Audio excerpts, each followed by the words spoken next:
Ronke Dosunmu, welcome to the Human Capital Innovations podcast. Thank you so much. It's nice to be with you. Yeah, thank you. Thank you for taking time out of your busy schedule. It's a pleasure to meet you and to have a chance to talk. It was fun having a chance to chat in the pre-interview just a bit, and I look forward to getting to know you better. You have such an interesting background and really bring a lot to the table in terms of what we'll be discussing today. Today, there's lots of things we could discuss, but today we're going to be focusing on reasons why women are quitting the race to the C-suite. And I want to explore, not only what those reasons are, but what can we do about it? What can organizational leaders do about that? And I think this will be a really robust, engaging conversation. To get started, I wanted to read your bio for the listeners. Dr. Ronke Dosunmu is a board-certified pediatrician and the founder of medical director of Foundation Pediatrics, a 25-year-old private practice providing quality care to an underserved urban population in Essex County, New Jersey. She has worked in management as well as in consulting in the field of pharmacovigilance and drug safety for many major multinational pharmaceutical companies. She is working to increase minority representation in clinical trial research. She is a serial entrepreneur who has built many thriving business ventures in the retail, beauty, and healthcare spaces. She is passionate about helping mid to late career professionals build their brand and business so they can harness their training, experiences, passion, and purpose to generate wealth, leave a legacy, and make social impact in their communities. What a tremendous background. So interesting. Before we dive on into the discussion, anything else you want to share with the listeners by way of background, personal context? Well, thank you so much for for reading that bio. So as you can see, I've done a lot of things. The one thing I just wanted to share is that we shouldn't be one note, and that's why my bio is so diverse. I believe that there is beauty in having a diverse bio. Being involved in many things actually keeps us stimulated. So encourage it. Well, I agree with that. And, I think I have this conversation with leaders often, like the importance of expertise and being able to go, an inch wide, a mile deep on certain topics, but also having breadth of experience and breadth of expertise. So, and perhaps a combination of the two. And so, it's not possible for me to go, a mile wide and a mile deep, but perhaps I can go, a meter wide and a mile deep instead of an inch wide and a mile deep or whatever. There's value in interdisciplinarity. There's value in diverse experiences. Yes. And I think professionally, when we have those diverse experiences ourselves, or at least surround ourselves with others who have those diverse experiences, so they can help shape and frame the way we understand challenges and problems, then that's when we come to the best solutions and innovations as we try to move forward. Absolutely, I agree. Well, cool. Again, thank you for joining me, for that background and context. So today we're going to be focusing on the C-suite and women who are seeking after leadership roles and why they might be avoiding those roles or not putting themselves forward for those roles. I know you talk about what you consider the three main reasons. So perhaps we can start there. What do you see as those main reasons why women are quitting the race to the C-suite? Okay, so I think it's a conversation that's been had many times. Sometimes I feel like the conversations are being had, but the key reasons are not being addressed. So one of the things that I see as a key reason is the fact that women work better when they see a purpose for their work. So if you take a woman who's in mid-level or higher level management and is trying to get into the C-suite, what I find is that a lot of them cannot relate what happens in the C-suite with their purpose. They're so far removed from the purpose and the vision of the organization that's not purely financial that they don't sort of they don't connect. And I think for women, connection is a big thing. They need to feel connected to the reason why, all this is necessary, why all of these things that get done, why the meetings are held. I mean, they understand the why, but it's sort of, how does this really make a difference? What's the bottom, at the bottom line? I think that's one of the major reasons, at least that I find. Did you want me to go ahead and go to the other No, reasons? we can, yeah, we can take them one by one. So Hmm. I agree. I think finding meaning, finding purpose, connecting our purpose and our why to what we're doing, I think that's important for everybody.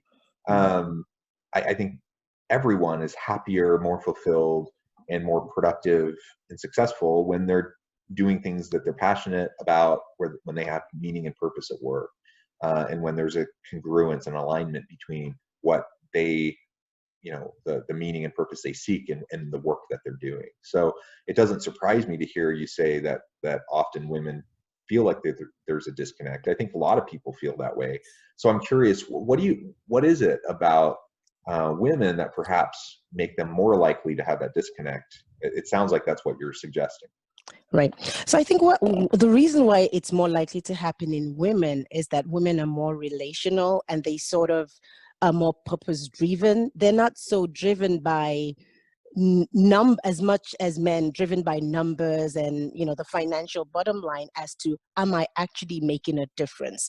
So I'll give you the example of the pharmaceutical industry. So if you have a woman that's going to be in the C-suite in the pharmaceutical industry, I think it will be more helpful to her if she connected more with the difference those medications that she's working on making to the lives of many, rather than, I mean, the finances are important, don't get me wrong, I'm not minimizing them, but I think that would be a better drive for that woman to get to the C-suite, to be, I want to get there so I can make medications available for people that have these rare diseases, so we can find, so we need to do this more effectively, more efficiently, more cost effectively. So therefore the finances are important, but the primary why has to be relational, connected to people in some way.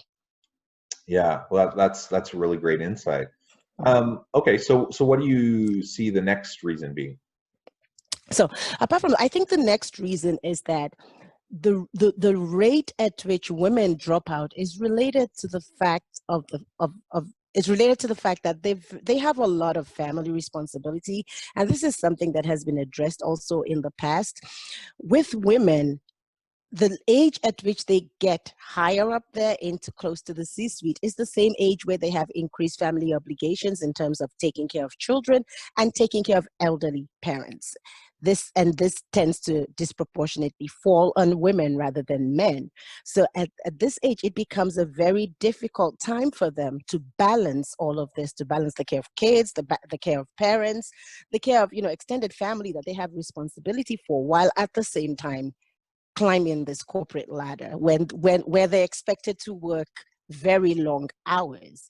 I find that women are able to actually fulfill the work hours, but probably not in the time frame that is expected. So they're able to go back home and pick up work again, maybe after they've settled the kids in bed or after they've done some of those things. So they may not necessarily fit the traditional working time frame, but they're able to fulfill the same obligations in terms of time, but on their own terms. Yeah, and I think there's lots of research to back up what you're saying. Um, Women definitely disproportionately bear the brunt, the home care load, the housework, childcare, parental care, all those sorts of things. That's absolutely true. Obviously, in the aggregate, it's not the case for every single situation, but in the aggregate, absolutely. And so there's those kind of constraints and those kind of strains.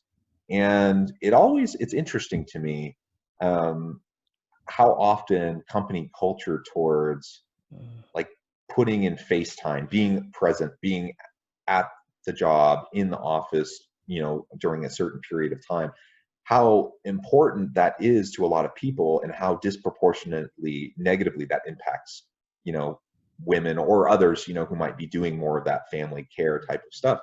Again, it has nothing to do with performance. If they're Yeah. not performing, they shouldn't be in the role. But if they can perform, but they just need a little bit of schedule flexibility, they need to be able to maybe work a little bit earlier in the morning, work a little bit later at night, they need to be able to take some work home with them. and not being held to really an arbitrary kind of this cultural standard of like the traditional workplace of what it means to be a leader and being physically present in an office space. It's an interesting thing, and I think women, that have to deal with that more than men generally have to deal with it. I Yeah. hope that during this pandemic, that one of the Yes. outcomes from all of this can be that we have a further realization that virtual work can be done effectively, that schedule flexibility can empower people to do better work and be more productive, and to challenge this kind of traditional notion of leading and working in a physical space during a fixed set of time. I hope we can disrupt all of that and help people really look for what's really most effective. I definitely am confident that this pandemic will definitely cause a rethinking of the need for this much face-to-face time, and that people can be very effective, with less FaceTime. And we do still need some FaceTime, but at least we have FaceTime now, but you don't have to be in a same physical space to actually have physical, to have FaceTime. So I think that will be a difference that we'll see. Yeah, absolutely. Absolutely. So how about the third reason?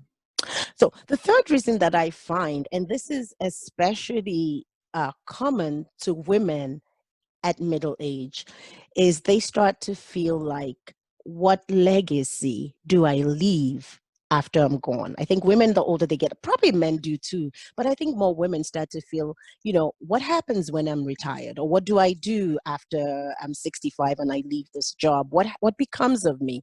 Especially now with people living, very long lives to 90 and 95. It seems that when people start to think more of what am I going to do with my life long term, with the C-suite, you sort of, so you're at the head of the company, you continue there, but you don't sort of, the legacy living is a little bit different. And women at this age, I find, start to think of other alternatives, of things that they can do on their own that can live beyond them. I think that starts to become something that they think of more and more. And so I see that a lot of women, they weigh it and say, okay, do I want to invest this much time to something in which when I'm gone, in 5 years I'll be done and then I'm gone? Or do I want to start thinking of something that's mine, no matter how small, that can, live on after me, that's mine? Yeah, that's interesting.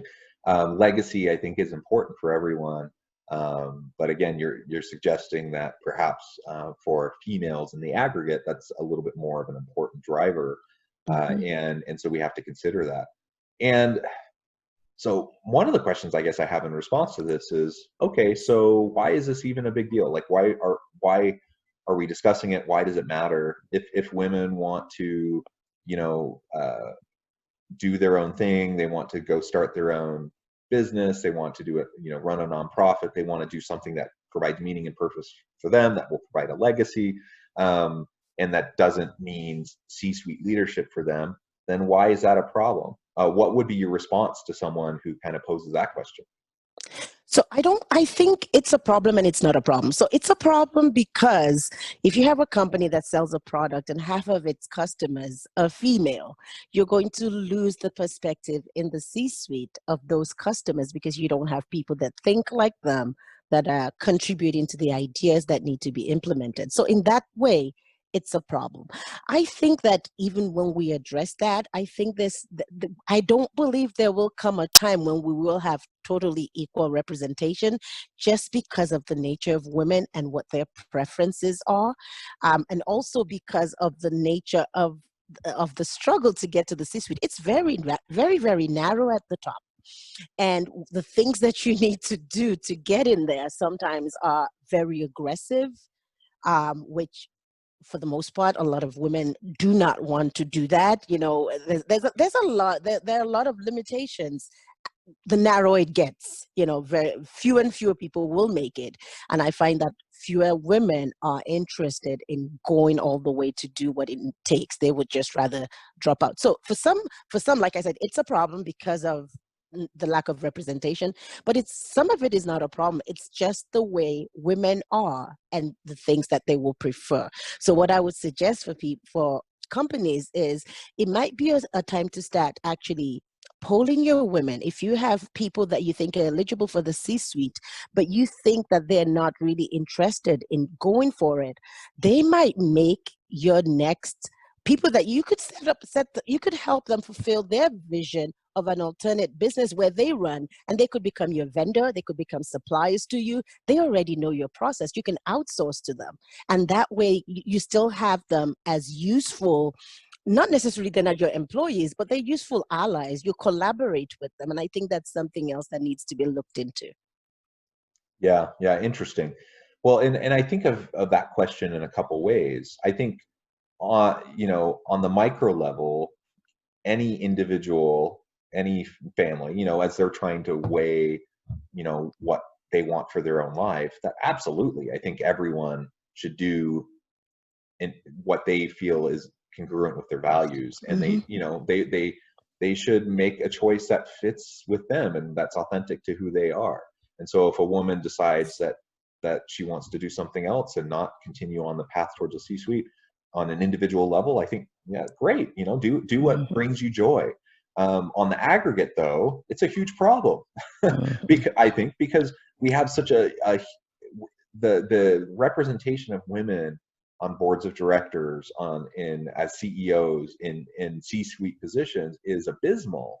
And to the point that you made in terms of just the bottom line of the company, absolutely, if we don't have female representation, just like if we didn't have representation of other major groups of people in those types of roles, you're going to be missing out, and it's going to negatively impact the bottom line. And we know all the values of diversity in the workplace and on innovation and all those sorts of things. So we need more women in those roles to help organizations be successful.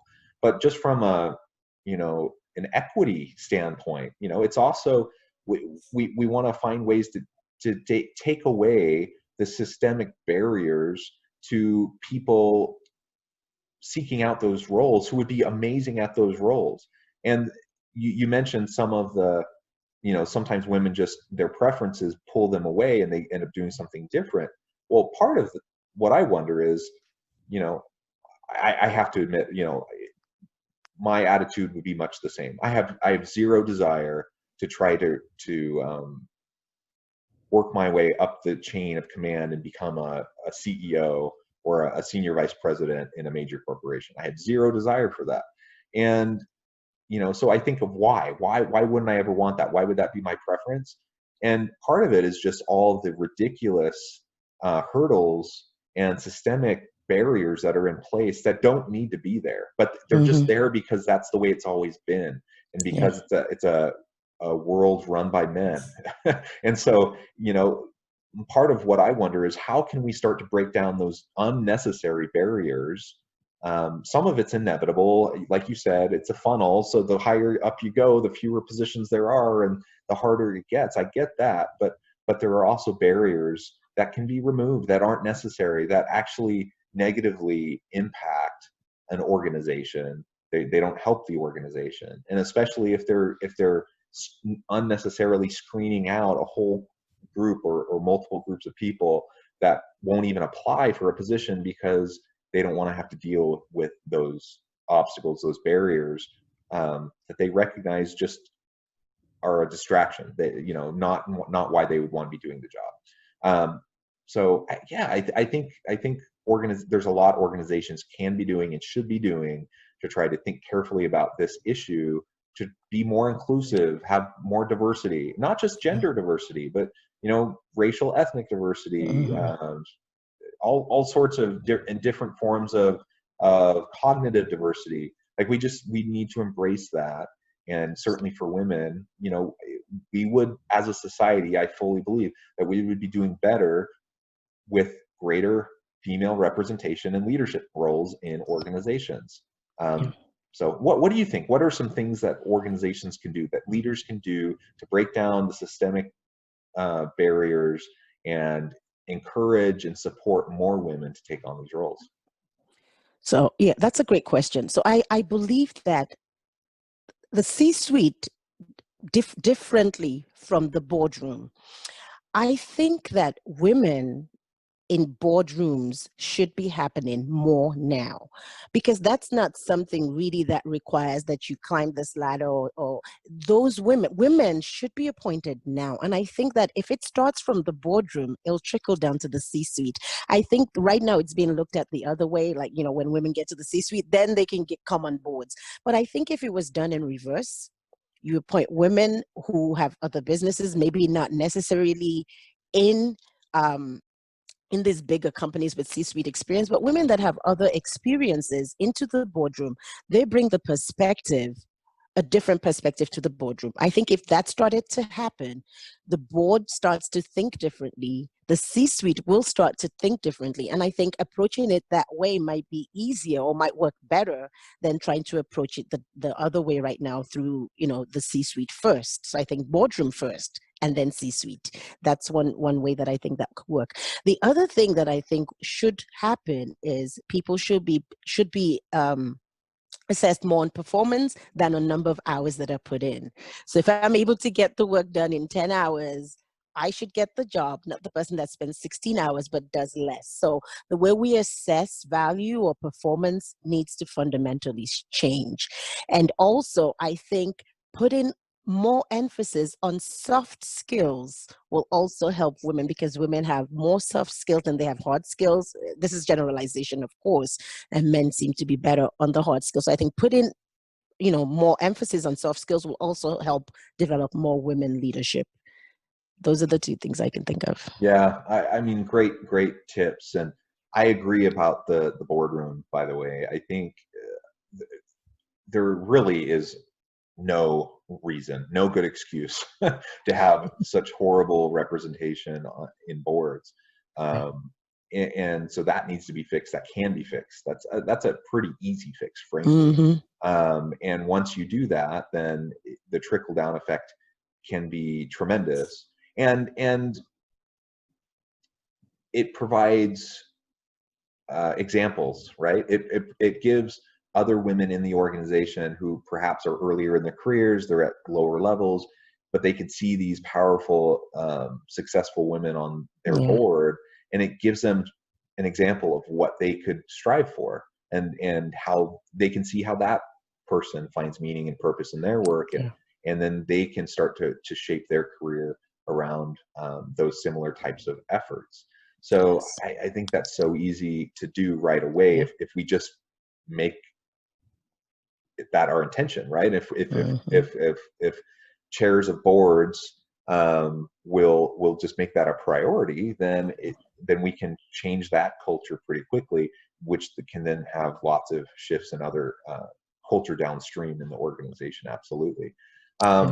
And you know, I think overall, we probably don't have the time today to go into greater detail on other systemic types of issues that can be addressed. But as long as organizational leaders are being thoughtful about this, and they question, like, why are we doing things this way? Why is this policy in place? Why do we have this cultural norm in our workplace? Why do we have this expectation, that expectation? If we can just challenge those things and create a safe space where people can feel free to voice concerns and have some, you know, productive, constructive dissent, you know, around those types of issues, then we can disrupt those negative systems. And you're absolutely right in relation to performance, like a more merit-based system that doesn't reward someone for the number of hours they sit in their office, but actually what they produce, like what they accomplish. That's what matters. And particularly as you go into levels of leadership, the relational elements of leadership are so important.